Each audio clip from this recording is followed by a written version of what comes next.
Hello viewers. கவிதை தலைப்பு: என் அன்பு தோழி வான்மதிக்கு. தோழியே, உலகின் இருளை போக்க வரும் மதியை போல என் வாழ்வில் இருளை போக்க வந்தவளும் நீயே. தோழியே, நட்பு என்னும் 3 எழுத்தில் இணைந்து தோழி என்னும் 2 எழுத்தில் பயணிப்பவளும் நீயே.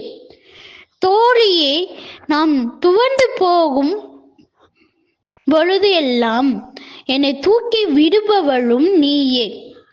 தோழியே, நான் துயரத்தில் இருக்கும் பொழுது உன் மடி கொடுத்து என் துயரை போக்கும் போலும் நீயே. தோழியே, உன் தோளில் சாயும் நேரத்தில் என்னை மறக்க வைப்பவளும் நீயே. தோழியே, உன் அன்பை அக்ஷய பாத்திரம் போல் என்றும் குறையாமல் எனக்கு அள்ளி தருபவளும் நீயே. தோழியே, உன் அன்பை அளவிட எவ்வித அளவுகோலும் உருவாக்க முடியாது. ஏனெனில் என் மீது வைத்திருக்கும் அன்பு அளவற்றது. இந்த வரிகள் பிடிச்சிருந்தா லைக் பண்ணுங்க, கமெண்ட் பண்ணுங்க. நன்றி.